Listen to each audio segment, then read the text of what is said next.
Dear students, good morning and good afternoon to everybody. In the previous video, we discussed the poem called Happiness. Happiness is a poem written by Carl Sandburg, an American poet. We discussed the writer was an American.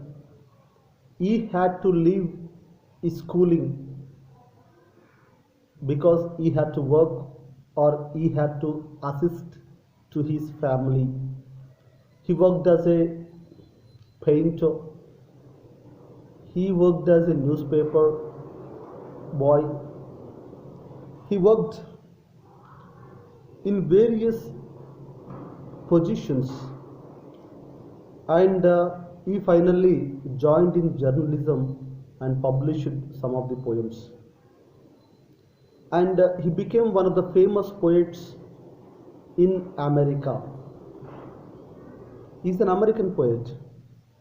He was awarded with the Pulitzer Prize. Pulitzer Prize is the highest literary award given by the American government.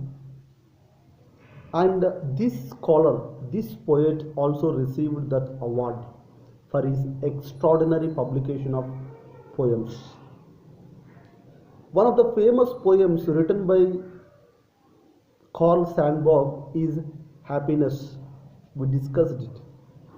Happiness, the poet, here the poet can also be called as the narrator, because the narrator is explaining what happiness is.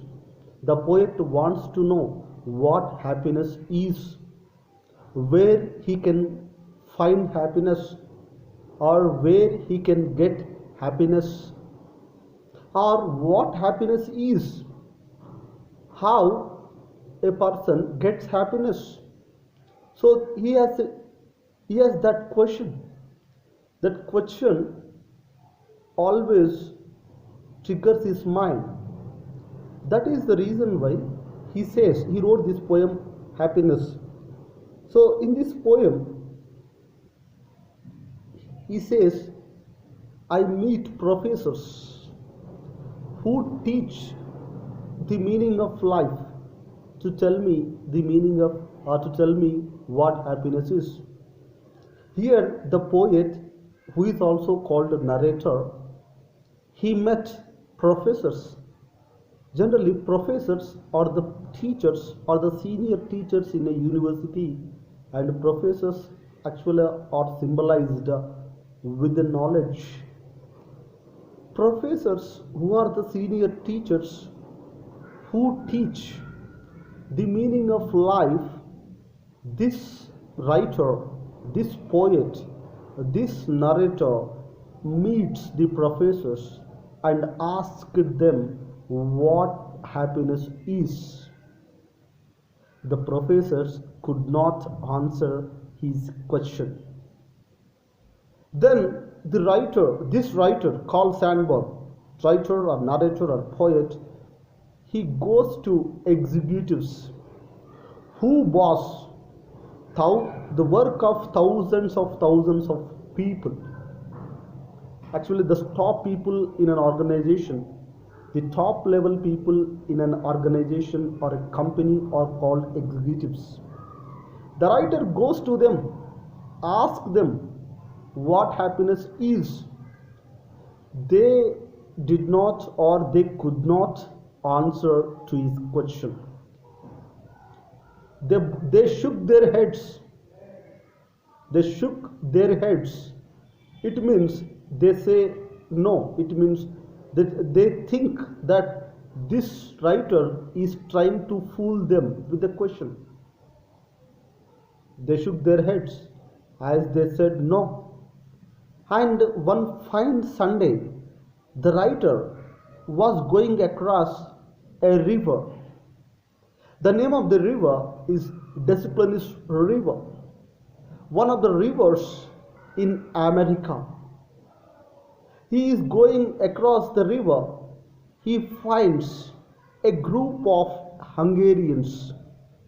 Hungarians are the people of the country called Hungary, and they are generally they are the migrants. They are minority people in Roman. So these Hungarians are sitting under tree with their women and with their children, and they are having beer, a keg of beer, a keg in the sense barrel, a container. So they are taking beer with their women and children, and they're also playing a musical instrument called accordion. The writer, the poet, the narrator, when he goes across the river Disciplinis, he finds a group of young Hungarians with their women and children and having their keg of beer, and he comes to know that what happiness is. He comes to know the ultimate realization. He finds that that is real happiness. It means these young Hungarians were having beer. They do not think of the past. They do not think of the future. They are living in the present, and they are enjoying the present moment. And the writer finally realized that this is what exactly happiness is. Professors could not answer his question. Executives could not answer his question. Even this man went, this professor, this writer went to them and asked, but this writer did not ask Hungarians. He realized by seeing them, he realized by looking at them that what exactly the happiness is all about. So this is the actually the gist of the poem. This is the overview of the poem. And now let us look at some of the grammatical exercises of the poem. So let us look at how some of the grammatical exercises so that you will be able to understand the poem in a better way. The first one, questions that help and check understanding. So whenever you go through a poem or whenever you read a poem, try to question the poem, try to judge the poem. So there are various ways to judge poems. So there are different understandings, there are different methods of judging of poems. One is structuralism. For example, through the structure of the poem you can decide, you can judge that this is the best poem. Or some of them say historicism, in which period the poem was written. Whether the poem was written in the era of Julius Caesar or 5th century or 6th century or latest modern period, Middle English period or ancient period, or in which period the poem was written. Because poetry has a lot of impact of social, cultural, economic conditions of the particular era. So that is also how another way to decide the poem. And poetry, this is what judging of poetry. So how to judge poetry? And here the first one, we need to question the poetry. What is happiness according to the poem? Here the writer used simple words in his poetry. The poem seems to be very simple, but it has deeper meaning in it. It has a great meaning in it, because people always think of the past and future, they don't think of the present. So here this poem conveys that living in the present is actual happiness. There is a great philosophy. There is a great philosophy in the poem. So it says, what is happiness? Who did the speaker ask the question? Look at this. What is happiness? Again the question arises.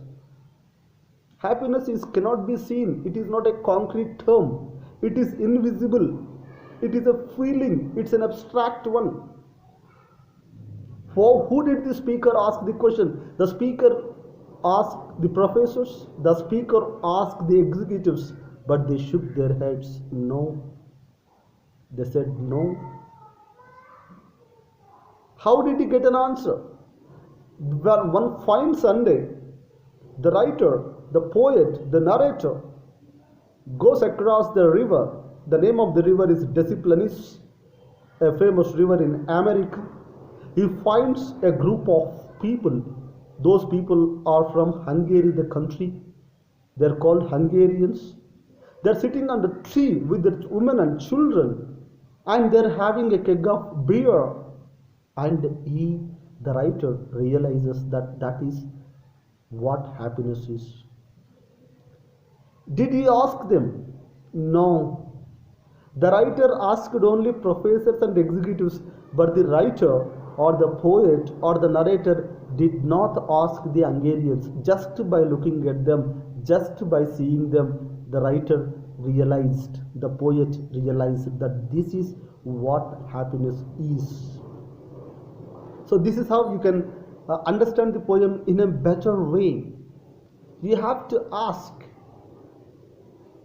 Maybe tomorrow you might face that question, what is the happiest moment in your life? You recollect all the memories. You try to explain the best moment when you felt very much happy. That moment you try to explain, right? So this is how you can understand. So questions that help and to understand and to check the understanding of the poem. And glossary, another important point here. Glossary in the sense actually some of the words that have meanings. Of course, in terms of vocabulary, we need to find out the meanings of certain words in the poem. So some words are given, their meanings also can be explained. Their parts of speech also need to be understood, right? So the first term is professors. Professors is a common noun, right? It is a common noun. So noun, pronoun, verb, adjective, adverb, conjunction, interjection, there are many parts of speech, right? Here, professors is a common noun. The meaning of professors is senior teachers in a university. Professors are known as senior teachers in university. Executives, again it is a common noun. It is top level administrators. Top level administrators are called executives. It is also common noun. Boss. Boss can be used as noun. Boss can also be used as verb. So these parts of speech can be used based on the context. Here in the poem, the word bossy is used. In this context, the word bossy is a verb. In the normal context, boss is a noun. So here, boss, order others to work or supervise others' work are called boss. Order others to work or supervise others' work is called boss. Shook head. Shook head, it means verb phrase. Shook head. Praise and class. Praise is a group of words that does not contain subject verb agreement, that does not convey the complete meaning, is what is called praise. Class. A class is a group of words containing subject verb agreement conveys complete meaning. So difference between clause and praise. Here praise, shook head, shook head, shook head. It means moved head either ways to tell the answer no. So shook head, it means no. Wandered, it means wandered, actually it's a verb. Wandered, wandered, regular verb. So verb, it means walked around without any particular purpose. The writer wandered around or along or across the river without any particular purpose, is just going like that, and walked around without any particular purpose. Discipline it's a proper noun. It is the name of a river. This river flows in Wisconsin, a place in America, northern Illinois, a place in America. It flows through these places in America. So the name of the river Discipline is it flows through these places. So the name of the river Discipline is keg. We use it. There is the writer used the word keg. Keg in the sense a container. A container in the sense that contains something, that has something. That is here keg of beer, a container, a box or a barrel that has beer. Accordion, accordion. Another word also was used in this poetry by the writer. Accordion in the sense a portable. It means a carryable, a musical instrument that can be carried to anywhere. A musical instrument. Here, the Hungarians there have with their women and children having beer and playing instrument, a musical instrument. They are enjoying the present moment. So here, accordion it means a portable musical instrument. So this is also a noun. It's a prop. It's a common noun. So this is what glossary. Right. Annotations we have. Annotation is very important. In the exam, annotations are asked and the students are supposed to answer. In the exam, they might give you a poetic line. Only one line or two lines in a poem are given and you are asked to annotate. It means you have to describe those lines. You have to describe the context as well. You have to introduce the author also. You have to tell where the poem has been, where these lines have been taken from, whether the poetry is a collection of something. So all these details you are supposed to answer. So for example, I asked the professors who teach the meaning of life to tell me what happiness is. This is one of the lines in a poem. You will be asked to annotate it. How do you annotate? Remember, whenever you are asked to annotate some annotate, first thing you are supposed to write about the poem and the author. Poem and the author. For this line is taken from the poem Happiness. This line is taken from the poem Happiness, written by Carl Sandburg, an American poet. And this poem is extracted from the collection of the poems called Chicago Songs. And it is a simple poem with a valuable message. So this is how you are supposed to write. This is how you are supposed to answer. It means whenever a poetic line is given, you are asked to annotate it. You are supposed to introduce the writer and the poem and where exactly the poem is taken from or extracted from. So this is all the details you are supposed to mention in the first passage and the first paragraph. In the second paragraph, you are supposed to describe the lines, the poetic lines. You are supposed to describe the context as well. You say the poem depicts narrator's experience. He wants to know what happiness is. He consults many people like professors and executives, but they could not answer his question. And the professors claim that they teach the meaning of life. So this is what the context only, please. So the poet, you are supposed to introduce the author, supposed to introduce the poem, supposed to introduce where exactly the poem is extracted from, and you are supposed to write the context of the poem, and you are supposed to describe and explain the poetic lines as well. So this is how the annotations are generally written. For example, They all shook their heads and gave me a smile as though I was trying to fool with them. This is another poetic line. Again, you are supposed to write. This line has been taken from the poem. This line is from the poem Happiness, written by Carl Sandburg, an American poet. And the poem Happiness is extracted from the publication from the Chicago songs, from the collection of Chicago songs. This poem has a great message in it. So here, this is what introduction of author, this is what introduction of the poem, this is what the extraction. Now the context.